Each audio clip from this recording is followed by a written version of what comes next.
Sa edad na 21 anyos, halos lahat yata ng dalaga sa Barrio Conchita ay naging nobya na ni Kaloy. Lagi itong nasasangkot sa gulo dahil sa mga babae. Pangalawa sa anak ni Nanay Mariana at Tatay Kundring ang binata. Katuwang si Kaloy ng ama sa pagtitinda ng tuba, kung saan ito ang pangunahing hanap buhay ng pamilya. Nasa syudad ang nakatatandang kapatid na si Lando. Dahil sa pag-aaral, kung kaya't tanging si Kaloy ang siyang laging katulong ni Tatay Kundring sa pagpapalago ng negosyo. Ang kanilang paninda ay mula mismo sa kanilang nyugan. Para mailatag sa baryo ang kanilang mga galon ng tuba, nagpatayo sila ng maliit na kubo sa sentro mismo ng lugar na kung saan halos lahat ng mga manginginom ay nakatambay maghapon. Parang walang planong mag-asawa mga anak mo, paring Kundring ah. Tingnan mo tong si Kaloy sa sobrang lapitin ng babae. Parang hindi na makapagdesisyon kung sinong aasawahin eh. Hayaan mo Kuni, darating din ang mga anak ko sa parting yan. Sa ngayon, mas gusto ko munang pagtuunan nila ng pansin kung paano kumita ng pera. Sa hirap ng buhay ngayon, kung mag-aasawa sila ng maaga, paano nila bubuhayin? Ang punto dyan pre, nakikita ko naman sa mga anak mo na may mga determinasyon sa buhay. Pero parang magkaibang naging landas ng magkapatid, no? Diyan ako bilib sa'yo pre, mga lalaki mga anak mo. Tapos tuba ng negosyo. Pero ni isa sa kanila walang lasinggero. Kami lang yata ni Kuni ang hindi swerte sa mga anak Palibhasa, puro babayang sa amin at nagsipag-asawa ng maaga. Nasa gilid lamang si Kaloy, nakikinig sa usapan ng mga matatanda nang mamataan niya ang isang dalaga na nakasaklob ng itim na balabal. Hindi niya maiwasang hindi mapatitig sa dalaga. Ayon sa paglalarawan niya, sa unang pagkakataon nakakita siya ng babaeng mainhin na animoy kahit sa pagkilos nito, mapapansin mong kakaiba kumpara sa mga babaeng nakikita sa baryo nila. Nakatitig lang siya habang ang babae ay may binibili sa tapat na tindahan ni Aling Cora. Katapat lang din ito ng tubaan nila. Kay layo ng tingin mo Kanina pa kita pinagmamasdan. Sino ba yung... Napatigil si Tatay Kundring sa pagtatanong nang makita niya kung sino ang tinititigan ng anak. Bigla niya itong siniko upang makuhang pansin ni Kaloy dahil sa ilang beses na pagtawag ni hindi man lang siya nilingon ng anak. Nagulat pa ito nang biglang napalingon sa ama. Sino ang tinititigan mo? Yung babaeng sa tapat ng tindahan ni Aling Cora? Anak, huwag mong sabihing may gusto ka doon. Hindi basta lang ang pamilya ng babae sa lugar natin na yan. Kilala kong ang kanyan, Kaloy. Anak yan ni Bibang na laging laman ng chismis dito sa baryo na aswang na mangkukulam.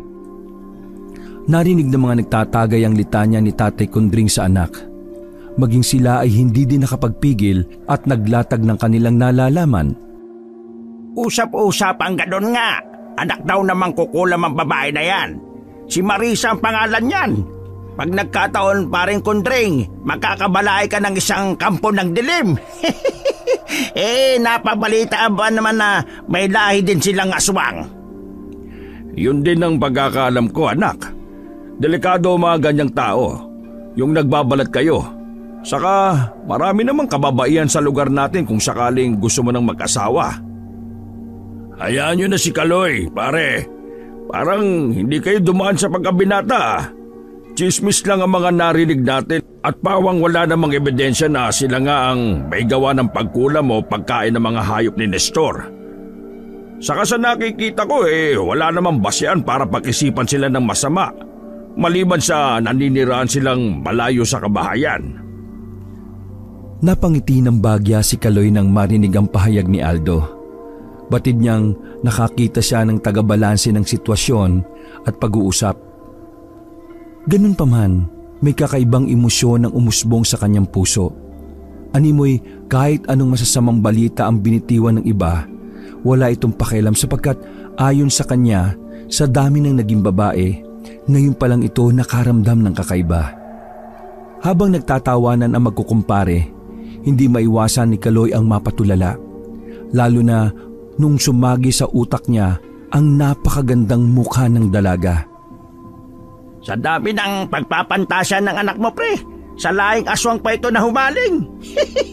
Pag nagkataon magkakaroon ka talaga ng balaing may pakpak.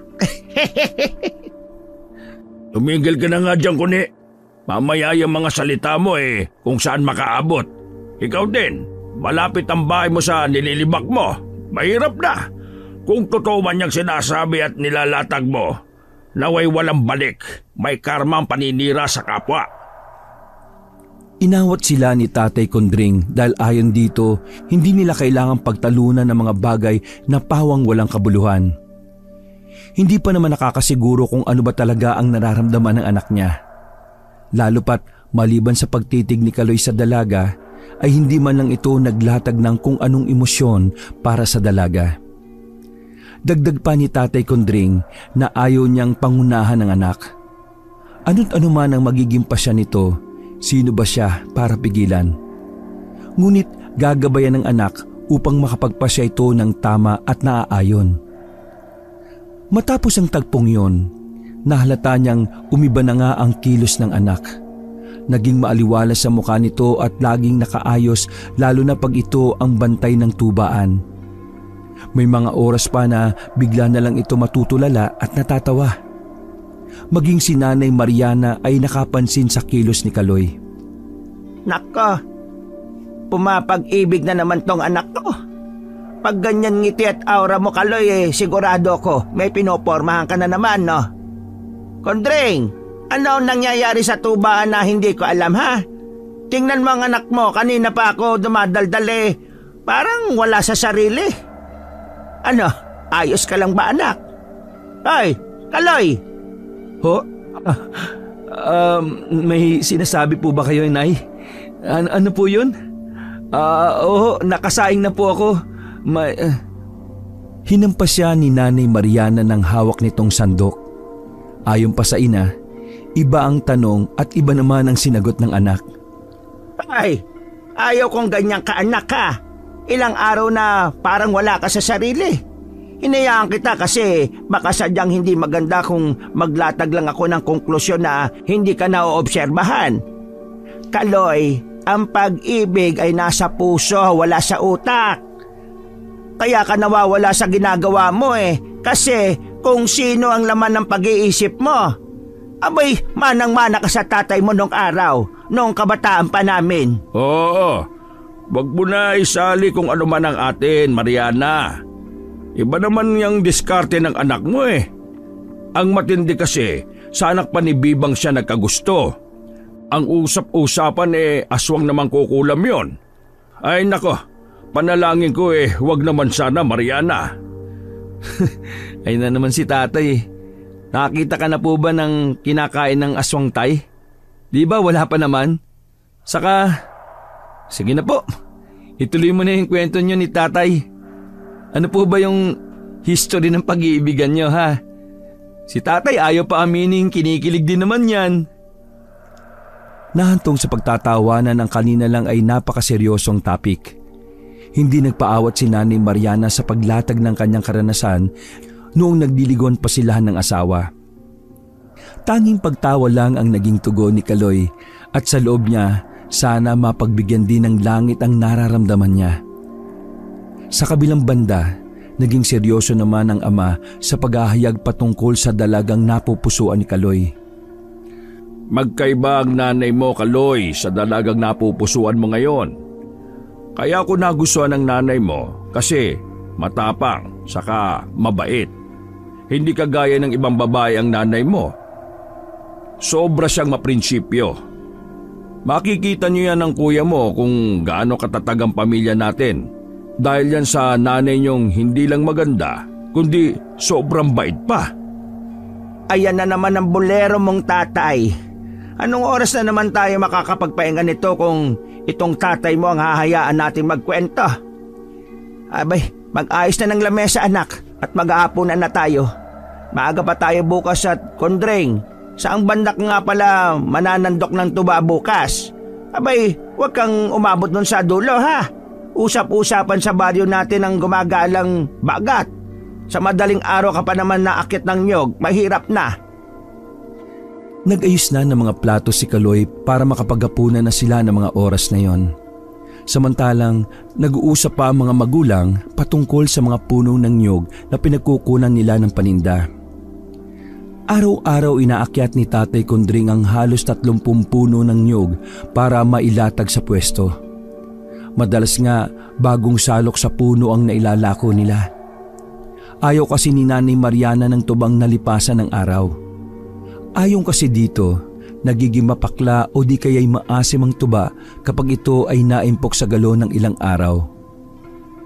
Kaya't tamang latag lang ang ginagawa nila. Kaya madalas nauubos ito na maghapon. Dahil madilim pa lang, nasa nyuga na si Tatay Kondring na ikwento ng asawa ang patungkol sa bagong kinatatakutan sa lugar nila. Ang aswang na kung tawagin ay bagat. Ayon pa kay Nanay Mariana, napakadelikado lalo pat wala itong pinipiling biktima, mapahayop man o tao.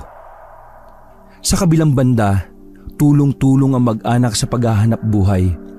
Si Tatay Kondring sa nyugan, si Nanay Mariana sa bahay, habang si Kaloy ang naglilinis at nag-aayos ng mga gamit sa tindahan nila. Matapos makapaghapunan, nagsipasok na ang mga magulang sa silid nito, samantalang si Kaloy ay nakadungaw pa sa bintana habang iniisip ang magandang mukha ng dalaga.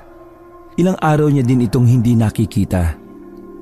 Habang nakatanaw sa labas ng kanilang bakuran, may namataan siyang dumaan na parang malaking ibon. Napakunot ang noo ni Kaloy nang maisip ang sinasabi ni Tatay Kondring patungkol sa dalagang napupusuan. Bigla siyang kinilabutan nang may bumundol sa paanan ng bintanang kanyang tinatambayan. Kay bilis ng pangyayari kung kaya't hindi din naging klaro kung ano ang bumundol. Agad niyang isinarado ang pinto at dali-daling pumasok sa kwarto.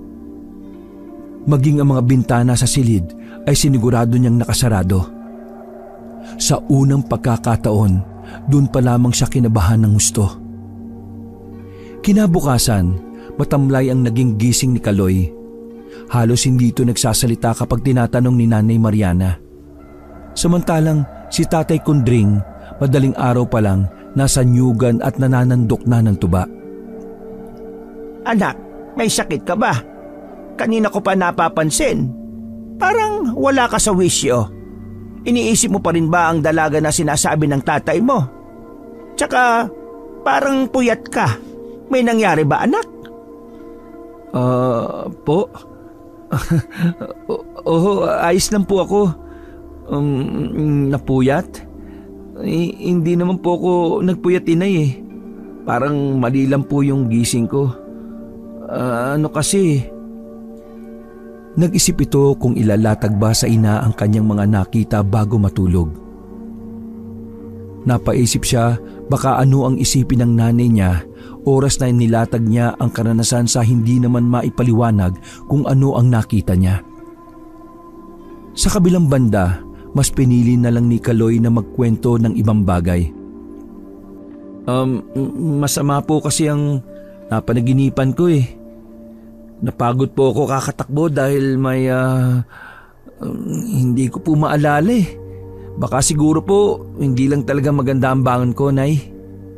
Ay nako, yan ang bunga ng imahinasyon mo, anak. Aba, hindi mo pa nga nakikilalang dalaga eh, gumagana na yan ha. Huwag mo siyang masyadong patakbuhin sa utak mo at sigurado ako mapapagod yon. Alam kong nasa edad ka na, Kaloy, pero anak, huwag masyadong mag-isip na mga bagay-bagay at hindi yan maganda sa kalusugan. Kita mo epekto niyan sa'yo ngayon. Nangihina ka. O siya, pupunta ka ba sa tubaan o magpapahinga ka na muna ngayon? Sige po, kakain lang po ako at pupunta na. Kawawa naman si tatay kung siya na nga ang mananandok siya pa din ang magbebenta. Tsaka baka maya-maya lang po matanggal na po itong pakiramdam ko. Oh, tara na po, Nay. Sabi na tayo magagahan. Papapahingahin ko muna itong tumatakbo sa utak ko. Baka nga po manghina din. Napampa si Nanay Mariana dahil sa naging tugon ng anak. Sa kabilang banda, walang imik ang binata habang kumakain. Mag-aalas 7 na ng umaga ng mga oras na yon. Ilang sandali lang ang lumipas nang bigla silang nakarinig ng mga nagsisigawan sa di kalayuan sa bahay nila. Malakas ang mga pagsigaw ng kapitbahay kung kaya't nakuha ng mga ito ang atensyon ng mag-ina. Bakit kaya parang nag-iingay sila? Ano nangyayari? Ang aga-aga naman ng mga marites. Dahil hindi naman nakasarado ang pintuan ng kusina nila nang may dumaan na isa din sa kapitbahay, papunta yon sa nagsisigawan. Tumayo si Nanay Mariana at nagtanong kung ano ang nangyayari. May natagpuan doon na bangkay ng mga hayop malapit sa kalubihan. Ay, Diyos ko, bangkay? Baka nilapa lang ng kung anong mabangis na hayop yon. Marami kasing nakatirang mga bayawak malapit sa lugar na yan eh. Ay siya, sige, salamat. Kamo ilibing nila na maayos nang hindi na magkalat ang amoy sa lugar natin, ha? Nagkatinginan ng dalawa nang tumalikod na ang kapitbahay. Napaisip sila na baka masyado lamang naging malaking usapin kung ang pagtutuunan ng pansin ay ang mga patay na hayop sa lugar. Hindi naman lingid sa mga kabaryo na ang lugar nila ay hindi pa gaanong naaabot ng makabagong teknolohiya. Meron pang ang kabahayan sa lugar na tanging gasera ang ilaw. Maswerte na kung may kuryente ang isang bahay. Delikado na talaga ang panahon ngayon. Taggutom kaya lumalabas talaga ang mga mababangis na hayop. Lalo na sa pagkagat ng dilim. Madalas, pag walang buwan, sobrang dilim pa talaga ng paligid natin. Kailan pa kaya makakaroon ng ilaw ang mga daan sa Barrio Conchita, ano? Ay nako, ano kayang klaseng hayop yun, Nay? Ang dami nang problema sa lugar natin dagdag pa ito. O sige, mauna na po ako ha. Kailangan po ni tatay ng alalay sa tubaan at magtatanghali na. Hayaan niyo po, pag ako ang naging kapitan ng baryong to, hindi lang basta ilaw ang ilalatag ko. Pati sana lugar para sa mga marites. Silang nagbibigay tensyon sa tahimik nating baryo Nagbitbit pa ng maibabaon si Kaloy para sa ama. Ayon sa kanya, masyadong maaga para sa tatay ang mananggot at madalas tanging kape lang ang iniinom nito bago umalis ng bahay nila. Kaya madalas ding may bitbit si Kaloy na baon para may makain si Tatay Kundring, maging pananghalian nilang dalawa ay bitbit na din ng binata. Ilang minuto ang nakalipas nang marting niya ang tubaan. Maraming tao sa lugar at animoy may mga tanod na nakatayo pa sa labas ng kanilang kubo. Alam ng binata kung bakit puno ng tao ang kanilang tubaan. Para makumpirma ang kutob, agad siyang pumasok na hindi man lang namalayan ng kanyang ama. Nakatayo lang siya sa gilid na kung saan sanay balak niya lang makinig. Habang si Tatay Kundring panay ang paglalatag ng istoryang nasaksihan niya. Nanlaki ang mga mata ni Kaloy nang mapansin niyang si Tatay Kundring ay may mga galos at mga malalaking hiwa sa braso. Kinabahan ng binata na agad namang nilapitan ng tatay niya. Oh, nandito ka na pala. Huwag kang mag-alala, maayos na ako. Pasalamat ako dahil may isang malaking baboy ang sumuwag sa kapwa niya ding baboy. Kaya nagkaroon ako ng pagkakataong makatakbo. Huwag mo na ikwento sa nanay mo ito ha. At alam mo naman yon, matatakotin. Kunting tapal-tapal lang to at anak mawawala din to. Ay nako, napakadelikado ng panahon ngayon. Lalo pa sa mga kabataan natin dito. Hindi natin alam kung anong klaseng nilalang ang tinutukoy ni Kundring. Baboy ramo siguro. Alam mo naman sa nyugan mo minsan nakakapasok din dyan ng mga ligaw na mga hayop. Partikular ang bayawak o di kaya'y mabangis na baboy ramo. Ang pagkakaalam namin ni nanay mga hayop ang nilapa. Hindi ikaw, Itay. May natagpuan din kasing mga gutay-gutay na bangkay na mga hayop di kalayuan sa bakuran natin Siguradong hindi napapayag si nanay na mananangot ka pa sa madaling araw. Abay, hindi biro tong nangyari sa'yo, no? Gusto mo pa bang daling ka na lang namin sa doktor? Masamang damo ang tatay mo, Kaloy. Sa tinamo niyang galos at mga sugat, nagawa niya pang makatakbo. Sa bagay, napakadelikado kung sakaling ang mga naglalako ng kakanin sa madaling araw ang ginawa ng ganito. Hindi na yung makakalaban kung sakali at parehong mga matatanda na yon. Napabuntong hininga na lang si Tatay Kondring. Naiisip niya din paano kung walang tumulong sa kanya. Paano na ang pamilya niya kapag wala na siya? Nalungkot si tatay habang inaalala ang mga nangyari. Ganun pa man, hindi ito sumang-ayon sa suwestyon ng anak upang magpadala sa doktor. Mas inisip niya pang magpagamot sa albularyo kaysa dalhin siya sa pagamutan at turukan ng kung ano-anong gamot na hindi naaayon sa sistema ng katawan niya. Halos maghapong hindi nakabenta ng tuba ang mag-ama. Maging ang mga tanod ay naging abala sa pag-iikot sa baryo. Hinanap ang sinasabing baboy ramo ni Tatay Kondring. Bagaman hindi sigurado si Tatay Kondring, nailatag niyang tinamaan niya ng dalang sangot ang nasabing aswang, na ayon sa pagkakaalam ng lahat, kung nagkataon na bagat nga ang sumuwag sa matanda ay nakakasiguro itong hindi madaling mapahilom ng nasabing aswang ang sugat kung ito ay nagmula sa sangot o di kaya'y bolo. Itay, umuwi na lang po kayo. Siguradong mag-aalala si nanay pag nakita niya ang kalagayan niyo. At saka kinakailangan niyo po ng pahinga eh. Ako na po munang bahala dito. Saka aabisyuhan ko na lang po yung mga tanggero na magsasarado po muna tayo ng pwesto. Kailangan mo din kasing magpagaling lalo na sa ganitong kalagayan niyo po. May punto ang anak mo, pre. Hayaan mo, sasama kami mamayang gabi sa pagroronda. Napag-usapan na din ng grupo kasama ng mga tanod na magsasalitan sa paglilibot. Pasasaan ba't mahuhuli din natin ang aswang na yon? Hindi ko man mailarawan ang mukha ng demonyong yon. Natatandaan ko lang baboy, na mabilog at maputi ang ulo. May mga mahahabang pangil at hindi talaga mawala sa pag-iisip ko mga pamumulan ng mga mata niya eh. Baboy ramo, tapos bilugan ka mo ang katawan. Tapos may sore eyes.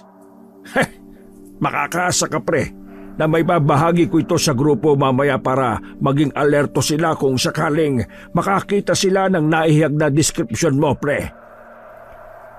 Nagpasalamat naman si Tatay Kondring lalo na sa mga kaibigan na alam nilang hindi nagpabaya upang tulungan at alalayan siya.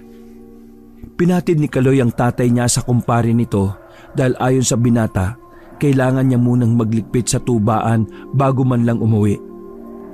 Wala silang nailatag na paninda ng araw na yon dahil sa nangyari. Kung kaya't lahat ng mga kagamitan ng kubo ay inasikaso na muna ni Kaloy nang sa ganun ay hindi magkawalaan. Noong mga panahon yung kasi, nauso pa ang mga nakawan sa mga tindahan. Hapon na nang matapos ang binata, bit-bit ang mga gamit ni Tatay Kondring, binigtas niya ang daan pauwi sa kanila. Medyo may kalayuan kung kaya't nahirapan ding magbitbit si Kaloy ng mga gamit. Habang naglalakad, bigla niyang nakasalubong ang babaeng nakatalukbong ng itim na balabal. Sa unang pagkakataon, nakita niya ng malapitan ng dalaga. Akmang magsasalita sana nang bigla siyang natalisod. Imbis na magtanong sa dalaga, napasigaw ito dahil sa pagkawala ng kanyang balanse. Dala ng pagkabigla ay agad naman siyang nasalo ni Marisa, ang dalagang kanyang pinapantasya. Naku!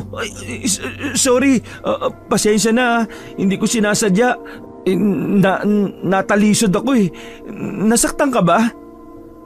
Aba, kahit sino masasaktan no? Ang bigat mo kaya! Tumayo ka na nga! Ang sakit na balakang ko. Aray! Ang lapad ng daan eh. Nakapikit ka ba pag humaakbang? Mabilis na tumayo si Kaloy at agad na inalalayan si Marisa. Napayuko pa ang binata habang nahihiya dahil nakita niyang biglang namula sa inis ang kaharap. Hawak ang balakang nito na kumirot dahil yon ang unang bumagsak sa lupa. Naku, hindi ko sinasadya. Nagmamadali kasi ako eh. At kinakailangan kong makauwi kaagad. Magdidilim na kasi. Ikaw, nakapikit ka din ba? Ang lapad din kaya ng daan. Saka wala nang araw eh, nakatalukbong ka pa. Kaya siguro hindi ka din nakailag eh. Pansin ko nga, binalik mo pa tuloy sa akin ang sisi. Siya nga pala, may bibigay ako sa'yo. Anak ka naman ng Ete, di ba? Yung may tubaan. Kung gusto mo pang mabuhay ang tatay mo, sundin mo kung anong sasabihin ko. Napakunot ang noo ni Kaloy. Iniisip niya kung ano ang ibibigay ng dalaga. Nakaramdam siya ng pagkahiya lalo na nung bigla itong nagtanggal ng balabal sa harap niya at tinubad ang suot nitong kwintas na may palawit na maliit na bote. Ayon sa dalaga, kinakailangan magamot ang tatay niya bago pa tuluyang kumalat ang lason na dulot ng isang bagat. Dagdag pa niya, isang kalmot ng nasabing aswang ay lason sa naging biktima nito. Samantalang napatitig si Kaloy sa magagandang mata ni Marisa na animoy kulay berde na parang mata ng pusa sa paglalarawan niya. Halos hindi pa niya narinig ang mga katagang binitiwan ni Marisa dahil kung saan napapadako ang kanyang pag-iisip. Pag di ka umayos, matatamaan ka na talaga sa akin. Akala mo hindi ko alam na karang araw mo pa ako tinititigan ng ganyan? Saka pwede ba? Para akong nalulusaw sa titig mo eh. Kulang na lang mag-isorbetes ako sa harapan mo. Ano? Naiintindihan mo ba mga sinasabi ko? Sa boteng ito, nakasalalay ang buhay ng tatay mo. Kaya pakiusap, isentro mo muna ang atensyon mo sa mga sinasabi ko, no? Prangkang saad ng dalaga. Ayon pa dito, hindi siya sanay sa ganoong pagtitig. Dagdag pa nito, ayon ng ina niyang nakikipagkwentuhan lalo pa sa mga lalaki. Kaya nakiusap ang dalaga kung maaring huwag masyadong maghayag ng kung ano-anong damdamin ng binata, lalo pa kung nasa gitna sila ng daan. Masama para sa kanya ang makabuluhang sulyap at titig ng binata. Sa pangalawang pagkakataon, humingi ng pasensya si Kaloy. Ayon dito, hindi niya intensyon na mapasama ang impresyon ng kung sino sa galaw niya. Dagdag pa ni Kaloy na may kung anong enerhiya ang humahatak sa sistema niya, lalo pa kung mapatingin ito sa mga mata ng dalaga. Samantalang iniaabot na ni Marisa ang hawak na maliit na bote, kasabay ng paghingi nito ng pasensya sa hindi malamang rason ni Kaloy. Bakit ka naman humingi ng pasensya? Wala ka namang kasalanan sa akin ah. Ako nga itong dapat na humingi ng paumanhin kasi nabunggo kita eh. Ay, siya nga pala. Ako si Kaloy. Kilala kita kasi nasabi na ng… Basta. Sundin mo lang ang sinabi ko. O sige na. Di na ako magtatagal. Mauna na ako. Kinailangan ko lang maibigay sa'yo ang… Pakiusap. Huwag ka munang mauna. Ang bata mo pa, Marisa. Mamahalin pa nga kita eh. Hinampas siya ni Marisa dahil naintindihan nito ang naging biro niya. Napangiti naman si Kaloy sa naging reaksyon ng kaharap. Ramdam niya ang kakaibang emosyon, lalo pa sa tuwing matititigan niya na makabuluhan ng dalaga. Ilang saglit lang nang tumalikod na ito at hindi na nagsalita pa. Napangiti naman si Kaloy habang sinusundan ng tingin ng paglayo ng dalaga. Wala sa isip na naipasok niya sa bulsa ang naibigay ni Marisa. Pasipol-sipol pa ito habang patuloy na naglakad. Nasa bungad na siya ng bakuran nang biglang may nakasalubong na isang may edad na babae. Nagtaka ang binata dahil nakatalukbong din ito ng itim na balabal, kawangis ng kay Marisa. Napatras pa si Kaloy nang makalanghap ng hindi kaaya-ayang amoy. Hindi niya mawari kung saan nanggagaling pero pakiramdam niya nahilo siyang bigla. Binabalaan kita, lalaki. Lumayo ka sa anak ko. Kung hindi, puputulan kita ng ulo. Akala mo hindi ko malalaman? Tandaan mo, nag-iisang anak ko na babae si Marisa. At oras na pinayak mo, may kalalagyan ka. Nakaligo po ba kayo? Ibig ko pong sabihin ang init po ng ulo nyo. Wala naman po akong ginagawa sa anak niyo eh. Wala pa po sa ngayon. Ulo kagad? Dalawa po ang ulo ko eh. Saan po banda ang gusto niyong putulin? Aba, may bala ka pa pala kung ganon. Tandaan mo ang mukhang ito kung gusto mo pang tumagal ang buhay mo. Lahat ng ulo na pwedeng maputol sa'yo ay puputulin ko. Naiintindihan mo? Biglang kinilabutan si Kaloy nang makita niya ang mga mapupulang mata ni Aling Bibang. Napangisip pa ito ng bahagya na animoy tinatakot ang binata. Pero ni hindi man lang nakadama ng kung anong takot ang binata maliban sa nasusuka ito pag biglang dadapo sa ilong niya ang napakabahong hininga ng kaharap. Hindi niya maiwasang magtakip ng ilong lalo pa nung bigla nitong hinatak si Kaloy upang ilapit ang mukha niya. Halos mahimatay ang binata dahil sa sobrang baho ng nilalabas sa bibig ng matandang kaharap. Tama na po at gusto ko pa po mabuhay. Hulaan ko po ang kinain nyo kanina. Bagong isda po, no? Magmumug po muna kayo at naku, napakabaho po ng hininga nyo. Napahinto sa pagsasalita si Kaloy nang namataan niya si Nanay Mariana palabas ng bahay nila. Nangilabot din siya nang biglang tumalikod ang matanda at tumakbo palayo ng lugar nang maramdaman nitong may parating sa lugar.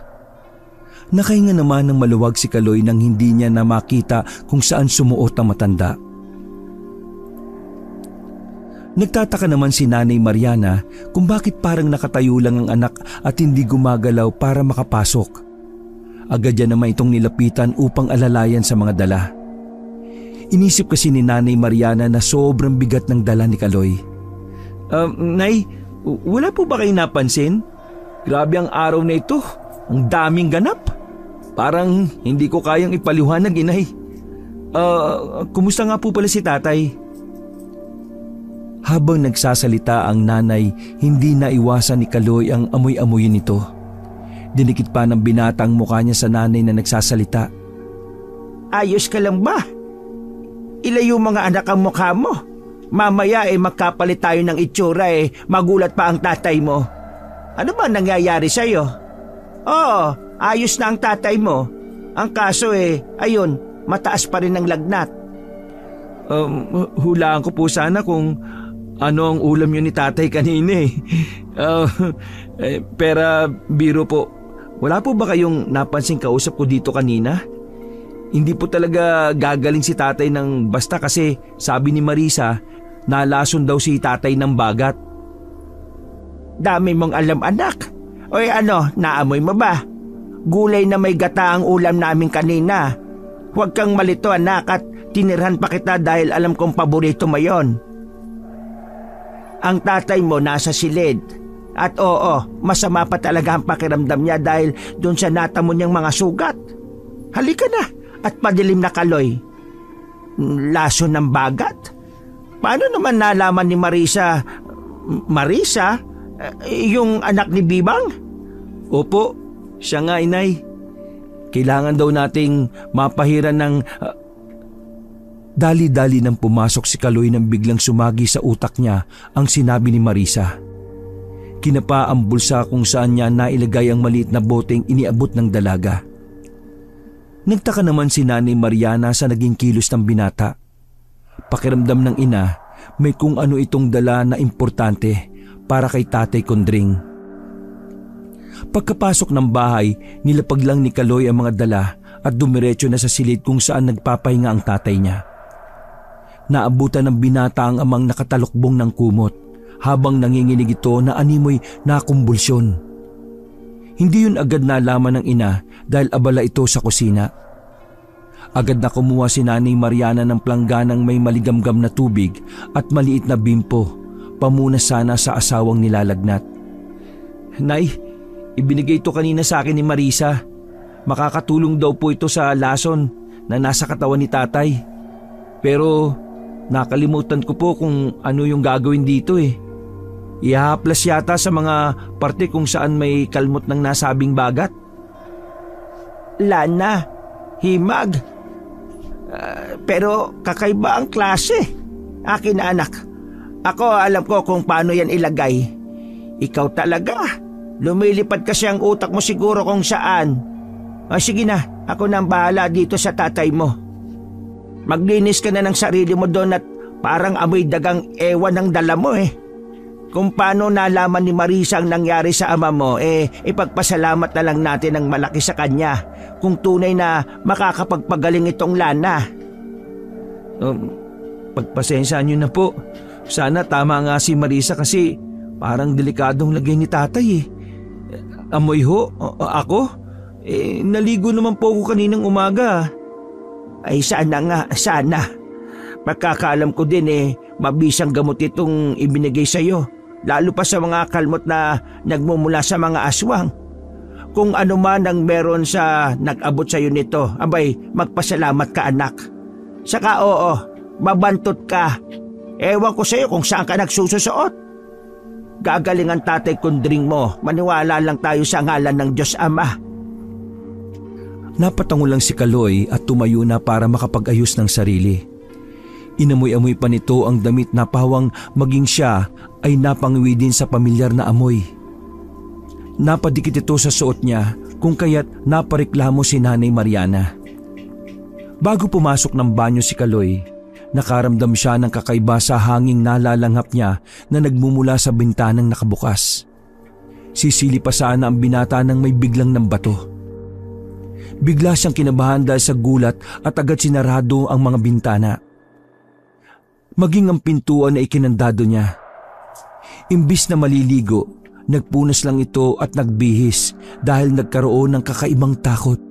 Lalo pa nang makarinig siya ng mahinang pagkalabog malapit sa bintana kung saan nanggaling ang bato.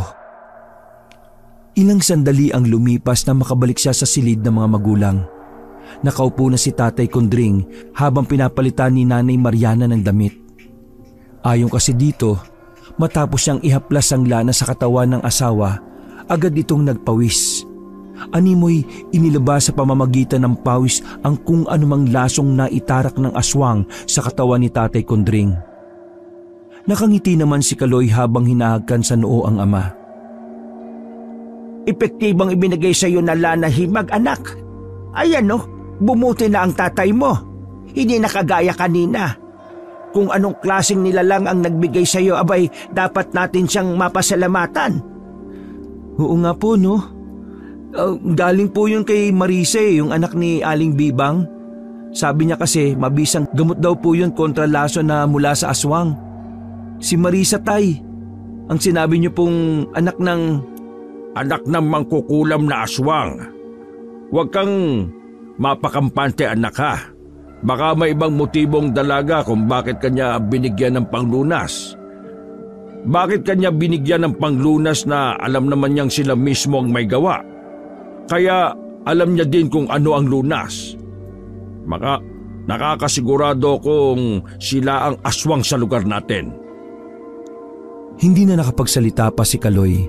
Nakikita niya kasi kung gaano kaseryoso ang mukha ni Tatay Kundring.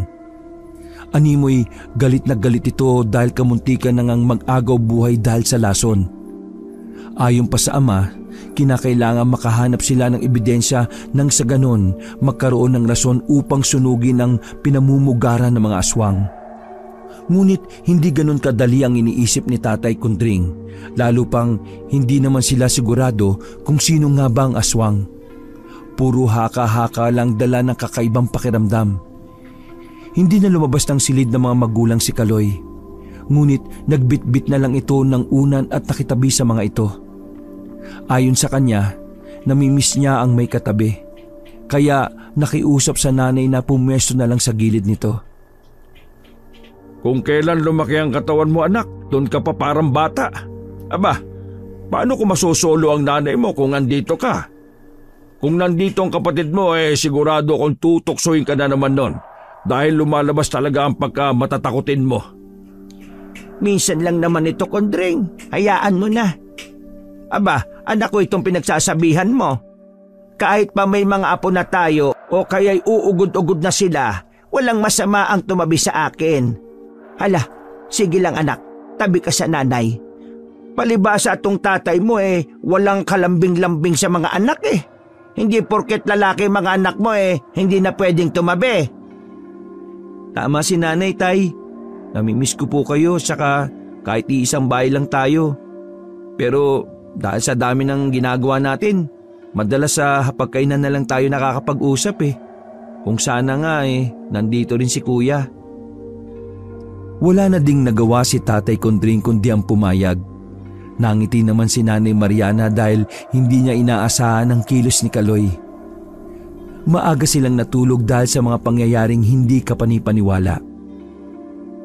Maayos na din ang naging tulog ni Tatay Kondring nang biglang napamulagat ng mata si Kaloy sa kalagitnaan ng kanilang pagtulog. Nakaramdam ito ng pagkaalinsangan ng silid na animoy walang hangin pumapasok sa kwarto. Babangon na sana para maghanap ng pampawi sa nararamdaman nang biglang may kumatok sa pinto. Nung una, mahina lang, kaya hindi niya pinansin. Wala naman sa loob na binuksan ng ilaw. Nanlaki ang mga mata ni Kaloy nang makita niya ang isang anino na nakahanay sa tapat mismo ng pinto ng silid nila kung saan sila nagpapahinga. Nangatog ang mga tuhod ng binata nang makumpirmang napasok sila ng nilalang. Maya-maya pa'y kumatok ulit pero naging malakas na at parang sinadya nitong gisingin sila. Anak, Kondring, gising! Diyos ko, malala na yata itong nangyayari sa atin. Sino yan? Anong kailangan mo? Walang sumagot maliban sa animoy padabog na may halong pag-aangil. Maya-maya pa'y narinig nilang may mga nag-uusap sa labas. Merong pang biglang sumisigaw ng malakas na animoy may kung anong nakita. Pre, Kondring! Ayos lang kayo dyan! Kising pa ba kayo? Opo, ayos lang po kami. Medyo natakot lang sa mga nangyayari. Parang tinatakot lang kami ng kung ano Kanina kamutikan na ako mamatay. Ngayon naman, nilooban kami. Aba, namumuro na tong aswang na to Pinagbuksan ni Nanay Mariana ang mga tanod na nasa labas ng bahay nila.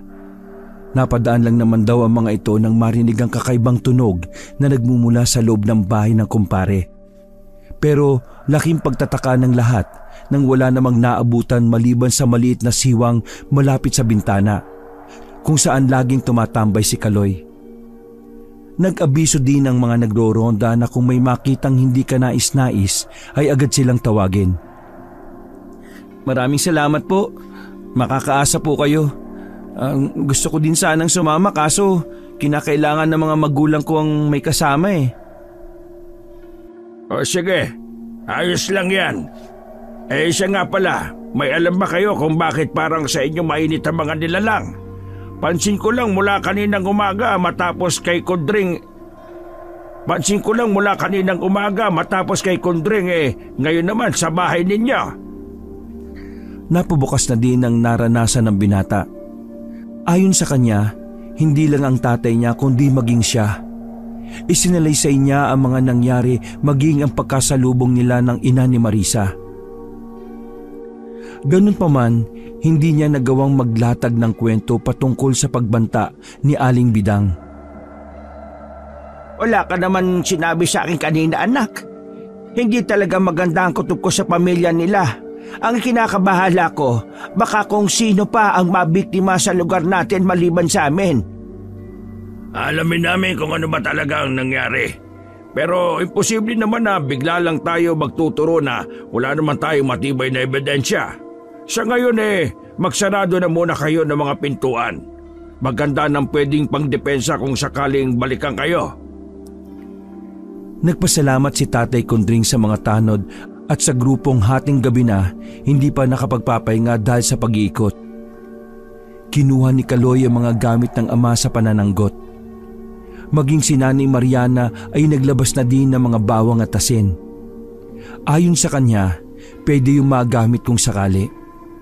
Hindi na sila natulog sa silid, bagkus naglatag sila ng mapagpapahingahan sa sala. Nakasarado ang buong bahay at hindi din sila nagpapatay ng ilaw. Halos buong gabi silang nagbantay kung may papasok pa ba. Napahinga ng malalim si Nanay Mariana nang inabot na sila ng umagang walang tulog dahil sa pagbabantay. Tanghali na nagayak si Nanay Mariana ng makakain. Hindi na muna pinayagan si Tatay Kondring na manandok ng tuba, gayong hindi pa sigurado kung sino nga ba ang kalaban nila. Sa hindi nila inaasahang oras, dumating si Lando, ang kapatid ni Kaloy. Nakangiti ito habang papasok ng kanilang bakuran. Mababaka sa muka ang pagkasabik sa pamilyang matagal nang hindi nakakasama dahil namalagi ito sa syudad habang tinatapos ang pag-aaral. Napakunot ang noon ni Lando nang makita niya ang mga nakailerang gamit ng ama. Nasa tapat mismo ng pintuan. Parang handang-handa kay tay sa pananandok mo ah. Marami pa ba ang suki niyo sa tubaan? Dumaan ako dun kanina pero sarado. Hindi daw kayo nagtinda. Parang ang lalaki ng mga itim na mga mata niyo ah. May nangyari po ba? May nangyari kuya. Siguradong hindi ka maniniwala pero nilooban kami ng aswang kagabi. Tsaka si tatay. Kamuntikan ngang mapatay ng baboy ramo sa nyogan eh. Wala pa kami maayos na pahinga dahil pabalik-balik sa tahanan natin yung sinasabi nilang bagat. Aswang? Totoo? Anong taon na tayo ngayon? Tsaka si tatay? Baboy ramo? Huwag kang magbiro ng ganyang Kaloy ha. At hindi maganda ang gumagawa ng kwento.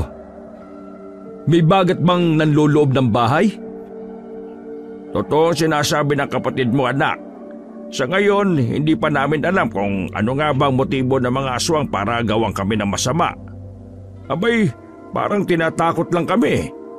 Biruin mo kahit dito sa bahay nakapasok pero nakapagtatakbigla na lang nawawala. Nagkatinginan ng lahat habang nagsasalaysay si Tatay Kondring sa mga nangyayari. Batid niyang nasa mukha ni Lando ang hindi makapaniwala.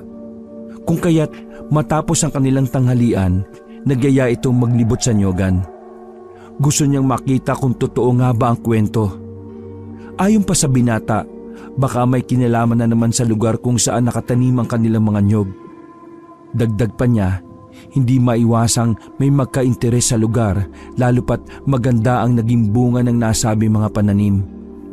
Malago din ang kanilang pwesto at iniisip niyang baka may mga naiinggit sa kanila. Itay, iilan ba mga sangot mo dyan? Magsukbit na din tayo ng itak para kung sakaling may makasalubong tayong baboy na sinasabi nyo patay na lang natin. Masarap gawing lechon ng baboy ramo. Naku, masarap yung pampulutan kuya. Buti na lang umuwi ka. Kung kami lang ni tatay hindi naman namin kayang umikot pa sa lugar lalo na't nakakatakot. Hoy, sinong takot? Ako? Aba, bantay lang sa akin ang aswang na yan at pupugutan ko ng ulo. Hala, sige na, kayong dalawa, magbitbit kayo ng tubig at mahaba-haba ang lalakbayin natin. Mahirap pagdating natin doon sa dulo madilim na. Mariana, abisuan mo na lang ang mga tanod o ang grupo ni Aldo pag dumaan sila ha. Biglang nakaramdam ng kilabot si Nanay Mariana, lalo na nang makita niyang parang mga kampo ni Rambo ang ayos ng kanyang mag-aama. May mga tali pa ito sa noo na animoy sasabak sa matinding gera. Sukbit ay itak at sangot na pinangungunahan ni Tatay Kondring ang pagbabagtas ng daan. Nung unay, mga kabahayan pa lamang sila nadadaan. Pero habang tumatagal, paakyat sila ng paakyat kung saan namangha ang dalawa sa lapad at lawak ng taniman ni Tatay Kondring. Ni minsan kasi, hindi niya dinadala ang mga anak lalo pat ayaw niya itong magkaroon ng mga katikati sa katawan, bunga ng mga talahib at mga damo sa lugar. Pinili niyang nasa bahay lang ang pamilya dahil ayon sa kanya, obligasyon ng isang ama ang kumayod para sa mga anak at asawa. Kahit si Nanay Mariana, ni hindi pinagbubungkal ng lupa si Tatay Kondring. Ayaw niya din itong mainitan dahil para sa kanya, hindi bagay sa asawa ang maduduming gawain. Habang naglalakad, pasipol-sipol pa ang dalawa. Sa tagal na hindi sila nagsama, nanabik ang magkapatid sa isa't isa. Kuya, hindi ka lang muna nagpahinga? Kaya ba ng biyahe mo tsaka sana pinagpabukas na lang natin to? Kita mo mababa ka sa mukha mo yung puyat at pagod sa biyahe. Pwera kami ni tatay hindi naman kami nagbiyahe ng malayo Ayos lang ako. Wala namang problema sa akin kung mag-ikot tayo. Ayaw ko lang na may inaalalang mga magulang natin eh. Lalo pa kung kaligtasan ng pinag-uusapan eh. Itay, malayo pa ba tayo? Kay lapat po pala ng lupain natin, no? Hindi na ako magtataka kung may mga tao talagang naiinggit sa inyo. Biglang napasenya si Tatay Kondring nang namataan nito ang maliit na kubo na nakatayo sa sentro ng nyogan. Nagtaka si Tatay Kondring kung bakit nagkaroon ng bahay kubo ang lugar, gayong pribado at pagmamay-ari nila ang espasyo.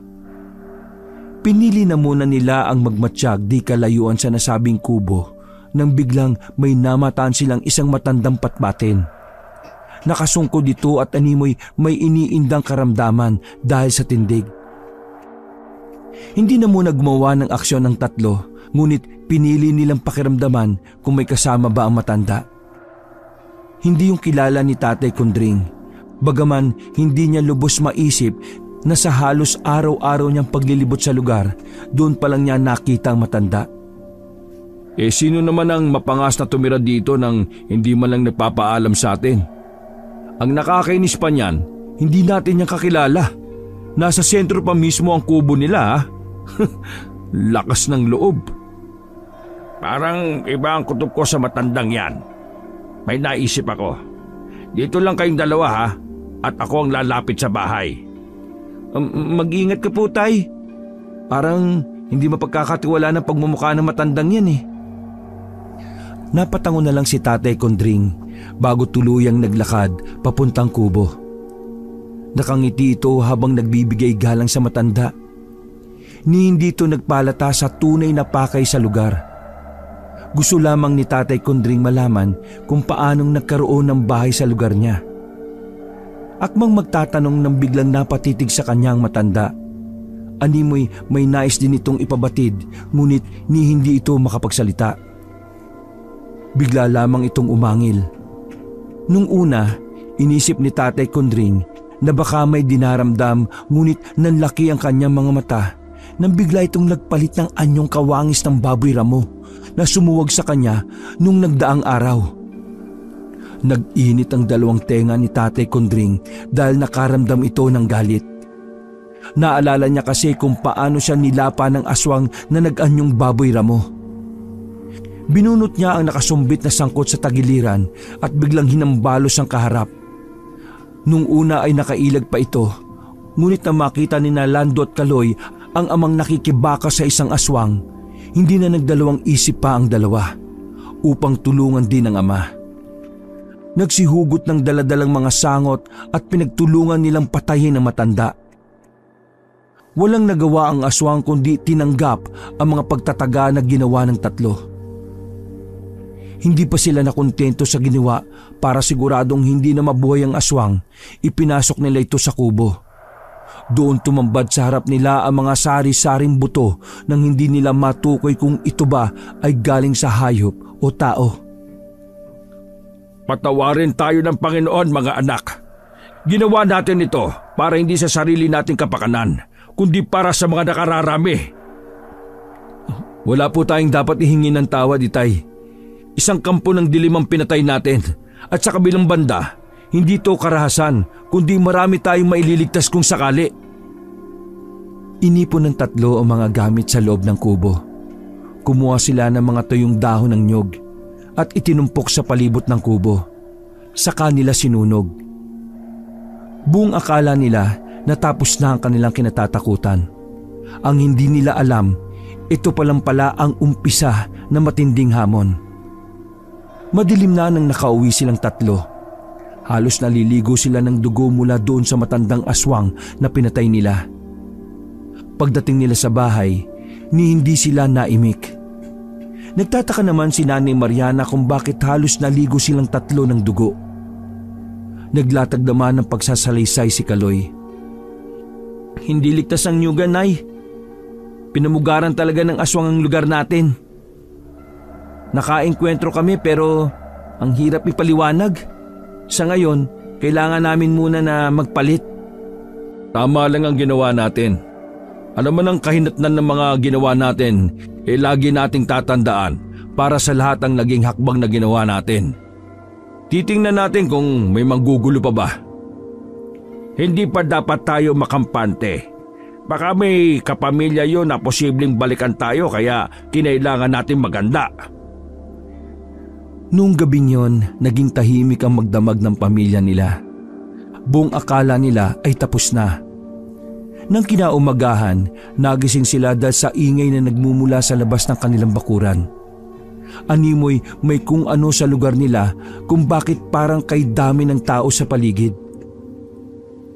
Naunang bumangon si Lando nang bigla itong napatakip ng bibig. Nagkalat sa bakuran nila ang sunog na bangkay na matandang kanilang pinatay. Halos hindi na ito makilala dahil sa pagkalapnos ng balat. Kasunod niya ang kapatid at si Tatay Kondring na napakrus pa habang hindi makapaniwala sa nakikita. Nagsidatingan na din ang mga tanod at may mga kasama na itong mga pulis na siyang nag-iimbestiga sa nangyari. Diyos ko, sino yan at ano nangyari? Pakiusap, kung sino ka man, tantanan mo na kami. Pinili ng tatlo ang manahimik, lalo pat parang may kung anong nilalang ang naghahayag ng kanilang ginawa. Ganun pa man, walang makakapagturo kung ano nga ba ang nangyari. Maliban sa isang pirasong papel na inilatag sa ibabaw ng nasabing bangkay. Sino kaya tinutukoy nito? At bakit nandito sa tapat ng bahay niyo, Pre Kondring? May alam ba kayo patungkol dito? Parang may kung anong galit ang gumawa sa inyo ng ganito. Pero parang mas malala ito ngayon. Bangkay na. At sino namang hudas ang papatay ng ganito?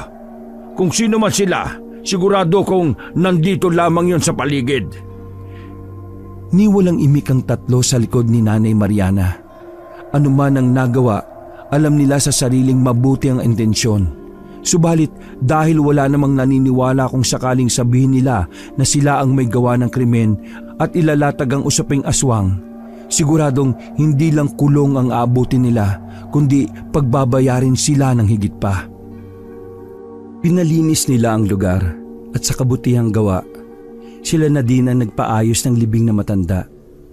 Wala namang pamilyang umako maliban doon sa maliit na papel na animoy alam kung sino ang gumawa ng krimen. Halos buong araw, tahimik ang lahat. Ni walang gustong magsalita. Maging si Nanay Mariana, hindi din alam kung ano ang sasabihin. Tanghaling tapat nang may namataan sila mga taong nakatalukbong ng itim na balabal. Pabalik-balik ito sa bakuran nila na parabang may hinahanap na kung ano. Akmang kakausapin sana ni Nanay Mariana para tanungin, ngunit may isang pasimpleng lumapit sa kanila. Lumis ito ng daan para hindi mapansin ng mga kasama niya. Kung importante pa po sa inyo ang buhay nyo at buhay ng pamilya nyo, umalis na po kayo dito. Hindi na magiging ligtas para sa inyo ang tirahang ito. Hindi na namin kakayanin na mag-awat pa. Papatayin nila ako. Sino ka? At bakit kami papatayin? Ano kasalanan namin? Biglang sumingit si Kaloy nang makita niya si Marisa. Hindi makapaniwalang makikita niya muli ang dalaga gayong hinihigpitan na ito ng ina. Alam nila kung anong nangyari sa nyogan nyo. At alam din nila kayo ang pumatay kay Lolo Igme, isa sa napagkamalan yung aswang. Naiiyak ang dalaga habang inaalala ang nangyari sa matanda. Ayon sa kanya, iba ang bagat sa uri nilang mga bangkilan. Matagal na silang naninirahan sa lugar at ang pahayag ni Marisa ang gumimbal sa lahat. Ang lolo niya ang nagmamay-ari ng lugar kung saan nakatayo ang mga nyog ni Tatay Kondring. Lumagpas ito sa moho ng pagmamay-aring lupa. At ang masaklap pa, si Lolo Igme ang nagligtas kay Tatay Kondring noong sinuwag siya ng bagat sa lugar. Marisa, pumasok ka muna. Inay, pakisarado po ang pinto. Ang usaping ito ay hindi dapat lumabas sa kung sino man. Hanggat maaari, walang kung sino man ang makikisawsaw sa istoryang ito. Marisa, patawarin mo kami ha. Hindi namin sinasadya. Paano ka nakakasiguro na hindi kayong gumawa na masama sa amin? Ayon pa sa kwento dito, makailang beses kaming tinakot sa mismong tahanan namin. At ang mga kalahi mo ang gumagawa nun. Nagkakamali ka. Kung siguro masama ang lahi namin wala nang taong nakatira dito. Tiniis namin ng ina ko ang maalipusta sa lugar na ito. na kung tutusin amin ang kalupaan na ito. Kami ang mas nauna dito bago pa nagkaroon ng baryo. Tribo ito ng mga bangkilan noong unang panahon. Napatingin ang lahat kay Marisa habang ito'y naiiyak na naglalahad. Hindi lang ng kanyang saloobin kundi ng kaganapang hindi arok na mga naninirahan sa lugar. Posibleng tama si Marisa, pero ayon sa kwento ng ninuno ni Tatay Kundring, nabili na nila ang lugar at kung anuman ang inaangkin ng mga tribo ng bangkilan, hindi na nila hawak ang mga yon. Ang pagkakaalam nila sa kanila ang lupain. Nailad ko ng lahat.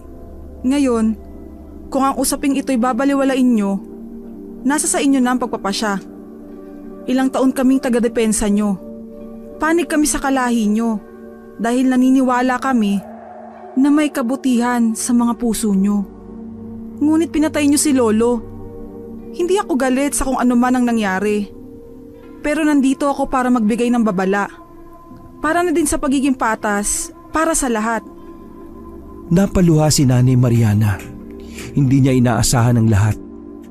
Lalo pa kay tagal na nilang pinag-isipan ng masama ang pamilyang mag-ina. Hindi nila lubos akalain na ito pala ang dumidepensa sa kanila sa tuwing sumasalakay ang mga bagat. Ayon pa kay Marisa, ang mga bagat ay uri ng aswang na may iba't ibang uri. Madalas nagaan yung kahawig ng mga kubot, ngunit hindi ito nagaan yung tao. Maaring manggaya ng kauring aswang pero hindi ng tao. Bago pa man umalis si Marisa, nagbilin ulit ito ng iilang bote ng lana. Ayon sa kanya, magagamit yun ng pamilya oras na biglang sumugod ang mga kalahi. Magbibigay ng proteksyon ng lana sa taong maghahaplas nito. Sa kabilang banda, mas pinayuhan niya ang pamilyang lumayo na muna habang mainit pa ang sitwasyon. Sumama na lang muna kayo sa akin sa syudad. Hindi ako makapaniwala sa mga salisay ng babaeng ito Pero mas pipiliin ko ang kaligtasan nating lahat. Hindi magiging sapat ang lana na ito para iligtas tayong lahat kung sakali. Itay, alam kong mabigat sa inyo pero ano ba yung ilang buwan lang, di ba? Padilim na ng mga oras na yon. Animoy kay bilis ng takbo ng oras para sa kanila. Samantalang nakatitig lang si Kaloy kay Marisa. Iba na naman ang takbo ng pag-iisip ng binata, lalo kung nagkataong si Marisa ang isa sa dahilan kung bakit sila maliligtas. Bago pa man sinakop ng kadiliman ng buong paligid, nagpasya na ang mag-anak na lumayo sa lugar. Pero dahil gabi na, kinailangan muna nilang mag-ayos ng mga gamit. Animoy puno ng kaba at tensyon ng buong bahay, lalo na nung nagpaalam na ang dalaga at kinailangan na niyang umuwi. Inabisuhan niya din ang mga ito na magsarado ng pinto at maghanda dahil anumang oras lulusob ang grupo ng mga bangkilan. Ni hindi na nakapaghapunan ng lahat. Nasa iisang kwarto lang sila habang nagmamatsyag. Maghahating gabi nang makarinig sila ng pag-alulong ng mga aso. Nung unay malayo pa, inabisuhan ni Nanay Mariana ang lahat na sundin ang sinabi ni Marisa, ang magpahid ng lana. May kabahuan ng nasabing langis pero dahil takot din silang mapahamak kung kaya't naghaplas sila ng lana. Parang tayang amoy nito. Buong gabi ganitong magiging amoy natin. Parusa po ba ito sa ginawa natin? Kulang pa nga ito kung tutuusin Nagpadala tayo sa bugso ng ating damdamin. Inamin ko may punto si Marisa. Saka parang nakaramdam ako ng hiya lalo na sa asal na ipinakita natin sa kanya. Naniwala ka na po, Nay, Tay, na magkapareho tayo ng panlasa sa babae. Yun nga lang nasobrahan naman sa tapang si Marisa. Kasi nga, di ba, aswang. Pero kahit ano pa siya, ayos lang sa akin. Ikaw ba ayos lang sa kanya? Magsasalita pa sana ang binata nang biglang may kumalabog. Nung unay mahina pa. Habang si Nanay Mariana halos iligo na ang laman ng bote dahil sa nararamdamang takot. Umalingasaw ang amoy ng lana. Dagdagan pa ng mga nakapalibot sa bahay nila. Halos magiba na ang pinto nang biglang may kung anong nag-aaway sa labas. Akmang sisilip si Kaloy nang biglang pinigilan ni Lando. Sumenyas naman ang ama na tumahimik samantalang pinatay na din ni Nanay Mariana ang ilaw habang sila'y nakikinig lang sa kung ano ang kaganapan sa labas. Nakahanda lang ang itak at sangot kung sakali mang wala talaga silang magawa kundi lumaban. Minuto lang ang nakalipas nang nagsidatingan ang grupo ni Aldo kasama ng mga tanod na nagro-ronda. May mga dala itong sulo. Habang nagsisigaw na animoy, nakita ang mga nakahilerang baboy ramo sa bakuran ni Tatay Kundring. Meron pang nakaangat sa bubong. Hoy, mga baboy sa bubong! Aba, ano? Lumipat kayo papunta dyan? Parang wala na kayong ginawa kundi manggulo ah! Sige, bumaba kayo dyan at kami ang harapin nyo! Mga kasama, ihanda mga sibat! Masarap ang mga ito ilitsyon! Pulutan para sa tuba! Ala sige, hulihin ang mga yan! Nagsigawan pa ang mga tanod habang hinahabol ang mga bangkilan. Animoy tuwang-tuwa ang mga ito dahil hindi naman iniisip na aswang ang kanilang hinuhuli. Nang maramdaman ni na Tatay Kundring ang kaguluhan sa labas, hindi na din nila napigilan pang lumabas. Hawak din ang sangot at itak. Tumulong na din sila sa paghabol sa mga aswang. Sa kabutihang palad, nakahuli sila ng 3 malulusog na baboy. Tuwang-tuwa ang mga grupo ni na Aldo dahil ayon sa kanila, masarap pulutan ang mga ganoong baboy, lalo pat malulusog ang mga ito. Nagsipagtawanan pa sila habang nilalagay sa hawla ang nahuli. Sayang, 3 lang nahuli natin. Kung nagkataon marami sana, maitatapa pa natin ang iba. Pero ang ipinagtataka ko lang, sa dami naman ng aakyatin ng baboy na yun abay sa bubong pa ni Paring Kundring. Saka pre, nangyari sa inyo? Parang kaamoy nyo yung mga baboy ah. Pasensya na Mariana ha, pero nakakasuka ang amoy ninyo Ayos lang, yan talaga ang amoy ng naligo ng lana. Akala ko hindi na kami makakalabas pero dahil sa tulong ninyo, nakalabas kami, naligtas kami. Alam kasi nilang nagbebenta ng tuba ang kumpare natin. Baka talagang makikinom ang mga yon. Ayos, may nahuli tayo. Pang-ulam din to bukas, diba? Laking pasasalamat naman ng pamilya ni Tatay Kundring sa mga kaibigan at mga kapitbahay. Pero ayon sa kanila, hindi pwedeng kainin ang mga nahuling baboy. Hindi kasi ito yung baboy na hayop. Nailatag pa ng mag-ama na aswang ang nailagay sa hawla, hindi baboy. Ganun pa man, hindi pinakawalan ng mga tanod ang nahuli bagkus hinintay nila ang pagsikat ng araw bago pa man magpasya ng kung anuman. Kinaumagahan, nawala na ang mga baboy na nasa hawla. Ni walang nakakaalam kung paano nakalabas ang 3 nahuli nila. Hindi din maintindihan ni Aldo at Kuni kung saan pumunta ang mga hayop, lalo pat hindi man lang nag-iwan ng baka sa mga ito. Sa kabilang banda, nakagayak na ang pamilya ni Nanay Mariana. Isinerado na muna nila ang tahanan. Kahit mahirap para sa mag-asawang talikuran ng lahat, pero kinailangan para sa kaligtasan nila. Bago sila umalis, dumaan na muna sila ng tubaan para abisuhan ng mga naging malapit na kaibigan sa lugar. Hindi na ba talaga kayo maaawat? Talagang lilipat na kayo, pre. Hindi naman kami tatagal at babalik din kami dito. Sa ngayon, kina Lola Cora na muna kayo makitambay habang wala pa kami. Pasasaan ba't magiging maayos din ang lahat? Nako, mamimiss namin ang tambayan at siyempre ang tuba mo pre. Kung ano man ang nangyari, hindi namin alam Wala din kaming ideya kung bakit nag-alsabaluta na kayo. Lando, umuwi ka lang ba para sunduin sila? Nakakayak naman ito. Maya-maya ay dumaan si Marisa. Hindi na ito nakasalukbong ng itim na balabal. Bigla namang napatitig si Kaloy sa dalaga. Imbis na paalis na sila, humingi pa ito ng kaunting oras para mapasalamatan ng dalaga. Nang dahil kay Marisa kung bakit naging ligtas ang pamilya.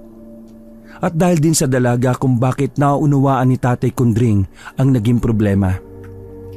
Ayaw mo pa talagang umamin Sabihin mo na kung ano ang dapat mong sabihin. Lumalapit na ang palay, tutuka ka na lang. Ito talaga si Kaloy oh. Sa ganda ni Marisa, aatras ka pa ba, Kaloy? Kahit ba siguro baboy yan sa gabi ayos lang kung Diyosa naman sa umaga. Hindi po ako aswang. Grabe po kayo sa akin na. Nakikiisa lang po ako sa angkan ko. Natural kailangan kong kumilos kagaya nila. Konti na lang ang lahi namin kaya sana anuman ang hidwaang namagitan sa ating lahat ay matuldo ka na dito. Nakakapagod na po kasi ang magpanggap Niyakap ni Kaloy ang dalaga. Hindi na ito nakapag-isipan ng kung ano. Ramdam niya nung una pa lang may gusto na siya kay Marisa. Mas lalong nadagdagan pa dahil sa mga pinakita at ginawa ng dalaga para sa kaligtasan nila. Inihayag ng dalaga na hindi siya naging ganap na aswang. Bagaman nasa lahi niya ang pagiging bangkilan pero hindi pa ito tuluyang tumanggap ng bertud sa kahit sino mang kalahi. Isa din sa naging dahilan ng pagnanais ng kanyang ina na maiba ang kanyang landas na tatahakin. Naging mahigpit ang ina lalo na sa pakikipaglapit niya sa kung sino. Bilang nanay, gusto lang din niyang maprotektahan ng anak. Nagpaliwanag naman si Tatay Kundring sa dalaga. Nagpasalamat at humingi na din ito ng tawad dahil isa din ito sa humusga sa pagkatao ni Marisa. Patawarin mo sana ako, iha ha. Ngayon, parang isa ako sa boto na maging kayo ng anak ko. Pagbalik namin, ako mismo mag-aayos para sa inyong dalawa. Sa ngayon tapusin na muna natin ito at kami tanghali na. Anak, Kaloy, magpaalam ka na. Sana mahintay mo pa rin ako ha, hanggang sa muli. Babalikan kita, promise. Napagpasyahan sana ng pamilya ni Kaloy na ibenta ang lupa kung saan ayaw na din nilang bumalik pa sa pananangot si Tatay Kundring. Sa pangkasalukuyan, tanging si Kaloy na lang ang bumalik sa lugar. Makalipas ang ilang buwan, bumalik siya upang tuparin ang pangako kay Marisa. Samantala, nanatili na ang magulang at kapatid sa syudad. Nagkatuluyan ang dalawa at ngayon pinagkalooban sila ng 5 mga supling. Si Kaloy na din ang nagpatuloy ng tubaan ng ama. Katuwang si Marisa, inayos nila ang kailangan at naging patas si Kaloy lalo na sa mga bangkilang namumuhay pa sa lugar. Iilan na lang naman, ngunit mas pinili nitong ibigay ang nararapat na espasyo para sa mga tunay na nagmamay-ari sa lugar. Nagkasundo na din sila Aling Bibang at humingi ng tawad si Kaloy lalo pa sa naging asal nito. Nung unay natatakot pa ang binata pero di naglaon, natanggap niya na din kung anumang buhay ang kanyang pinili. Marahil iba para sa paningin ng nakararami, ngunit isang malaking aral ang natutunan ni Kaloy sa buhay. Huwag manghusga ng kapwa at lalong huwag mong tingnan ang panglabas na figura ng tao, kundi kung ano ang totoong pagkatao nito. Ano man ang pinagmulang lahi, ang mahalaga may respeto sa kahit na sino paman. Wakas.